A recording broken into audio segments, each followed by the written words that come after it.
Bismillahirrahmanirrahim. Assalamualaikum warahmatullahi wabarakatuh.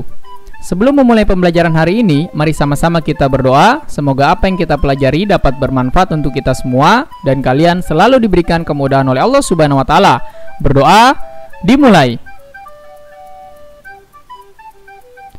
Mari kita mulai.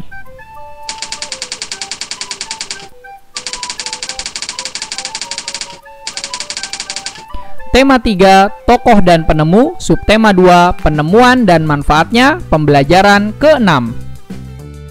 Yang pertama kita akan mempelajari muatan bahasa Indonesia tentang menggunakan kata baku untuk menulis kalimat efektif.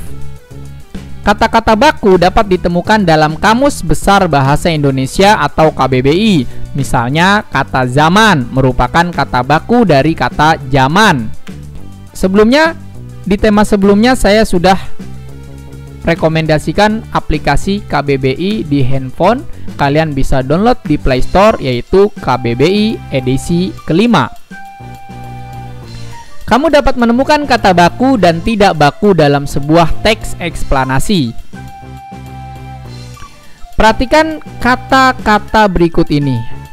Temukan kata tidak bakunya dalam teks berikut. Muhammad bin Musa al-Khawarizmi adalah seorang ahli dalam bidang matematika, astronomi, astrologi, dan geografi yang berasal dari Persia. Lahir sekitar tahun 780 di Khawarizm atau sekarang Khiva, Uzbekistan, dan wafat sekitar tahun 850 di Baghdad. Hampir sepanjang hidupnya ia bekerja sebagai dosen di sekolah kehormatan di Baghdad yang didirikan oleh Khalifah Bani Abbasiyah Al-Ma'mun. Tempat ia belajar ilmu alam dan matematika, termasuk mempelajari terjemahan manuskrip Sanskerta dan Yunani. Kontribusinya tidak hanya berdampak besar pada matematika, tapi juga dalam kebahasaan. Kata al-jabar berasal dari kata al-jabr, satu dari dua operasi dalam matematika untuk menyelesaikan notasi kuadrat yang tercantum dalam bukunya. Kata algoritme dan algoritma diambil dari kata algorismi, latinisasi dari namanya. Namanya juga diserap dalam bahasa Spanyol, guarismo, dan dalam bahasa Portugis, algarismo bermakna digit.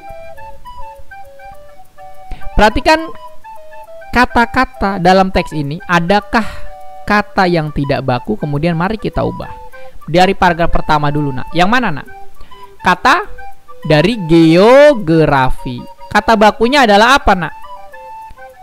Geografi tanpa huruf E di sini. Setelah G ini E-nya tidak ada. Ya, nak? Kemudian kata kedua adakah kalian temukan? Di mana?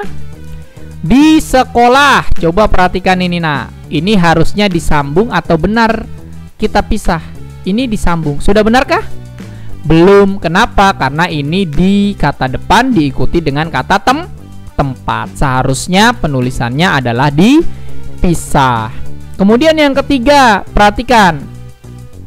Adakah kata yang tidak baku lagi? Di kata mana? Operasi.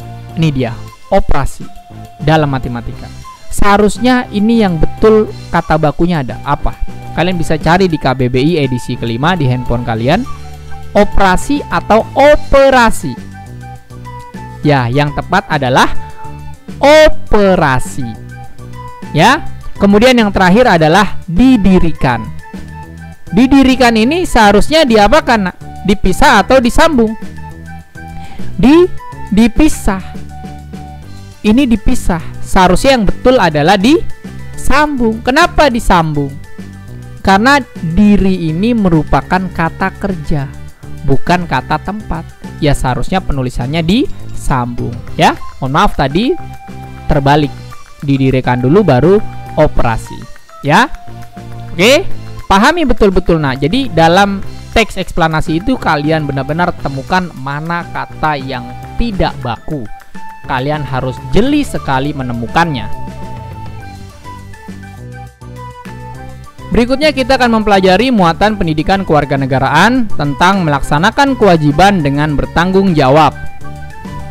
Ayo ingat kembali apa itu kewajiban.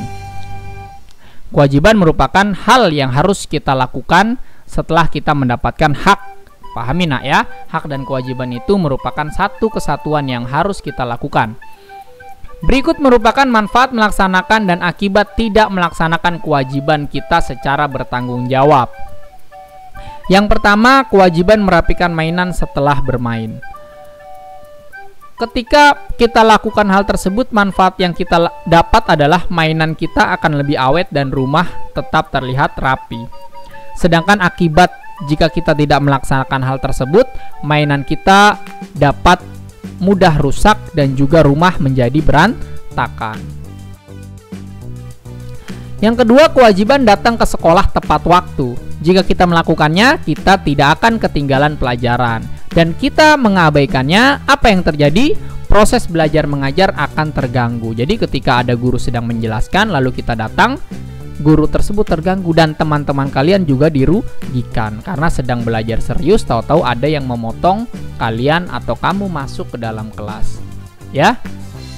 Berikutnya yaitu kewajiban membersihkan saluran irigasi. Manfaatnya ketika kita lakukan hal tersebut adalah aliran air menjadi lancar karena tidak tersumbat lagi oleh sampah.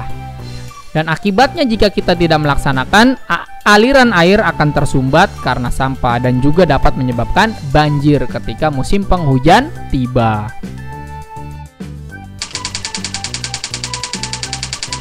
Terima kasih telah menyaksikan tayangan ini. Kurang lebihnya mohon maaf. Apabila tayangan ini kalian rasa bermanfaat, silakan bagikan kepada orang lain. Tetap jaga kesehatan. Wassalamualaikum warahmatullahi wabarakatuh.